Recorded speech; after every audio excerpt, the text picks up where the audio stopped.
Possessor domain for 525,000 hectares.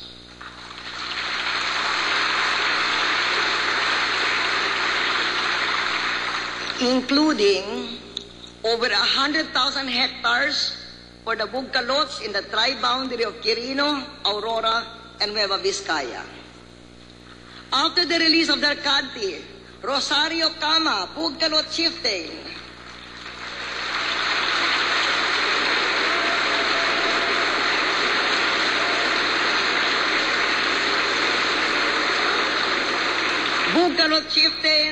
and now mayor of Nagtipunan, helped his 15,000-member tribe develop irrigation, plant vegetables and corn, and achieve food sufficiency. Mabuhay, Chief.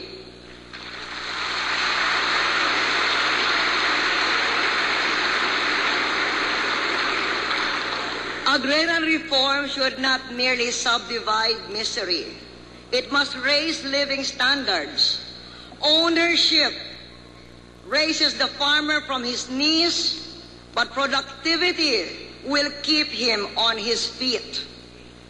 Sinimula ng aking ama ang land reform noong 1963. Upang mabuo ito, the extension of CARP with reforms is top priority.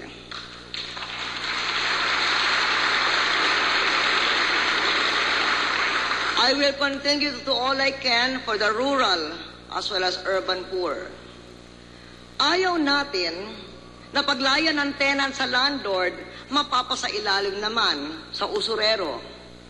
Former tenants must be empowered to become agribusinessmen by allowing their land to be used as collateral.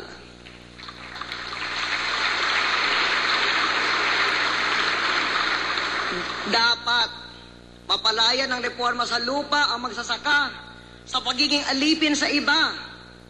Dapat bigyan ng magsasaka ng dangal bilang taong malaya at di hawak ni numan.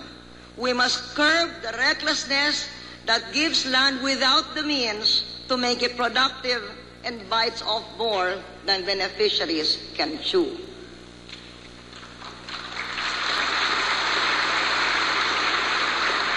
At the same time, I want the rackets out of agrarian reform.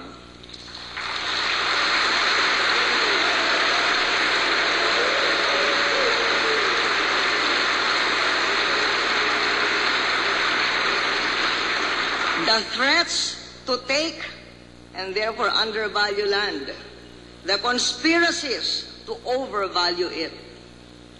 Be with me on this. There must be a path where justice and progress converge. Let us find it before Christmas.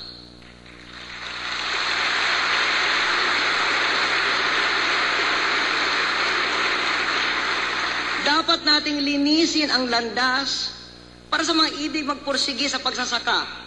Taglay ang pananalig na ang lupa ay sasagip sa atin sa huli kung gamitin natin ito ng maayos.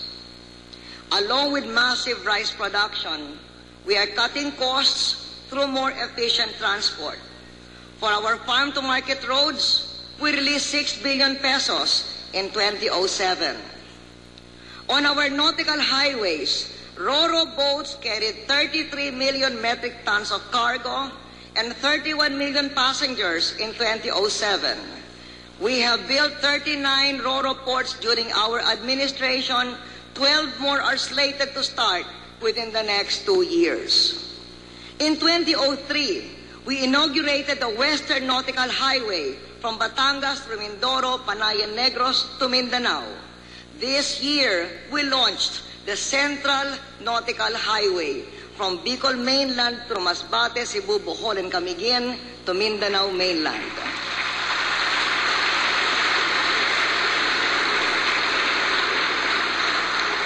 These developments strengthen our competitiveness. Leading multinational company Nestle cut transport costs and offset higher milk prices abroad. Salamat, Ro-Ro.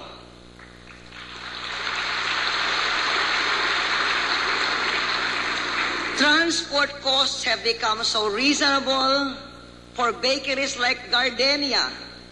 A loaf of its bread in Iloilo is priced the same as in Laguna, in Manila. Salamat muli sa Roro.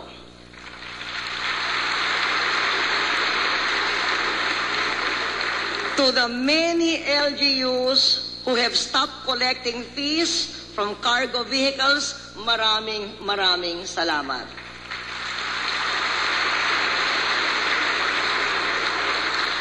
We are repaving airports that are useful for agriculture, like Zamboanga City Airport.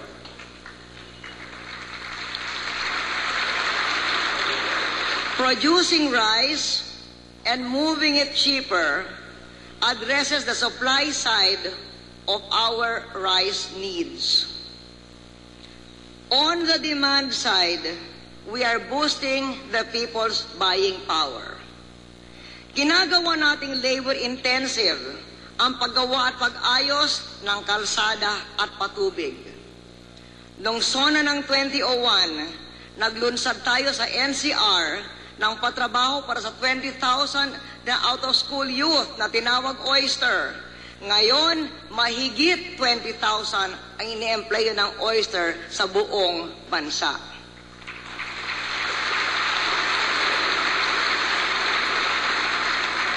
In disaster-stricken areas, we have a Cash for Work program.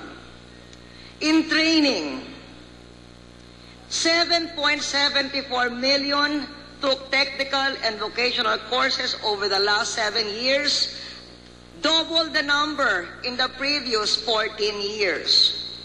In 2007 alone, 1.7 million graduated. Among them, Jessica Barlomento, now in Hanjin as supply officer.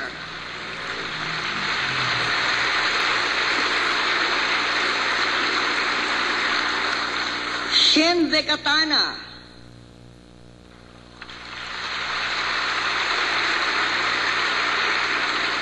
Marie Grace Comendador,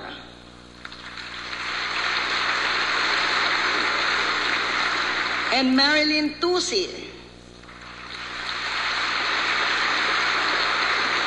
Lady Welders, congratulations.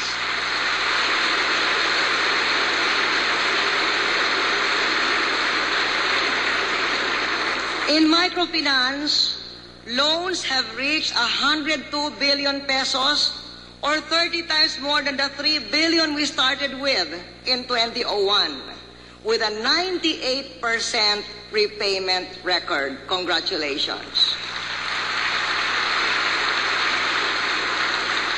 Major lenders include the Land Bank with 69 billion pesos, People's Credit and Finance Corporation 8 billion, National Livelihood Support Fund 3 billion, DBP 1 billion, the DSW's DSAK 800 million pesos. For partnering with us to unleash the entrepreneurial spirit, thank you, Go Negosyo and Joey Concepcion.